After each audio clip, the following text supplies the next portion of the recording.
আসসালামু আলাইকুম। আফরমান ব্লগ চ্যানেলে সবাইকে জানাই স্বাগত। আমি আসলে দৈনন্দিন জীবনে আমার সবচেয়ে ইম্পর্টেন্ট কাজ হচ্ছে আফরাকে স্কুলে আনা। তো আজকে সেই একই রকম আমি স্কুলে চলে গেলাম আফরাকে স্কুলে আনার জন্য।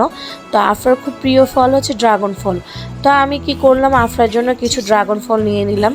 আফরা খুব পছন্দ করে, তো মামাকে বললাম ড্রাগন ফল দিয়ে দেওয়ার জন্য। তো আমি কিছু ড্রাগন ফল নিয়ে আফরার জন্য বাসায় চলে আসলাম। আফরা তো মহা খুশি ড্রাগন ফল পেয়ে, আসলে খুব পছন্দ করে ও ড্রাগন ফলটা।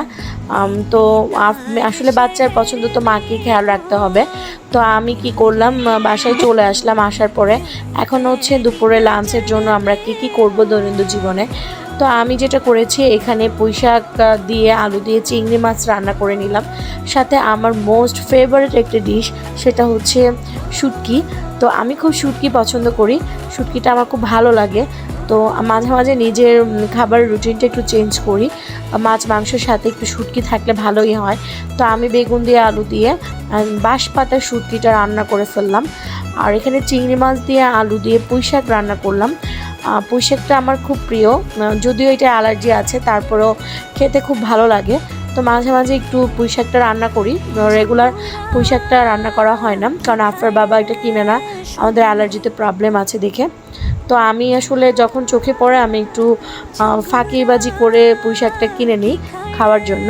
তো এখানে আমার বাবা কিশোরগঞ্জ গিয়েছিল, ওখান থেকে একদম গাছ পাকা ফরমালিন ছাড়া পেঁপে নিয়ে আসছিলো। আর আমার আর আফরার খুব পছন্দ পেঁপে, আমরা খুব পেঁপে খাই।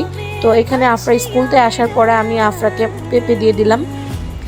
এখন অন্য চুলায় আমি যেটা করব সেটা হচ্ছে, এখানে হচ্ছে নদীর মাছ, আমরা যেটাকে বলি হচ্ছে বাচ্চা মাছ। ওই বাচ্চা মাছটা আমি রান্না করে নিলাম, ভুনা করে নিব, একটু ঝাল করে করে ভুনা করে নিলাম। অন্য চুলায় ভাতটাও হয়ে গেল আমার। যেহেতু কয়দিন ধরে গ্যাস যাচ্ছে না, গ্যাসের প্রবলেমটা না থাকাতে আমাদের রান্নাবান্না একটু ডিশ আইটেম বেশি করতে পারছি। তো আমি এখানে বাচ্চা মাছটা রান্না করে ফেললাম। তো বাচ্চা মাছে একটু ঝাল না দিলে ভালো লাগে না, যেহেতু এটা নদীর মাছ। আর কালারটা কত সুন্দর হয়েছে দেখতেই পাচ্ছেন। তো আমরা যেটা করতেছিলাম, এখন আমি চেষ্টা করি তরকারিতে একটু ধনিয়া পাতা ইউজ করে। তো আমি বাজার থেকে আফার বাবা যখন ধনিয়া পাতা এনেছিল, আমি একটা টবে লাগিয়েছিলাম, তো 3-4টা গাছ হয়েছে। মাঝে মাঝে মানে এখান থেকে আমি ধনিয়া পাতা ইউজ করি একটু ফ্লেভারের জন্য। অনেকে ধনিয়া পাতাটা ইউজ করেন না, অ্যাভয়েড করেন, কিন্তু আমার কাছে ধনিয়া পাতাটা খুব ভালো লাগে। তো আমি মাছটা হয়ে গেল, এখন একটা প্লেটে উঠিয়ে নিব। আর যেটা করব হচ্ছে, আমি আসলে আমার ফ্রেন্ড আসছিল, ও আঞ্জলি, ও আর আমি মাঝে মাঝে একসাথে খাই।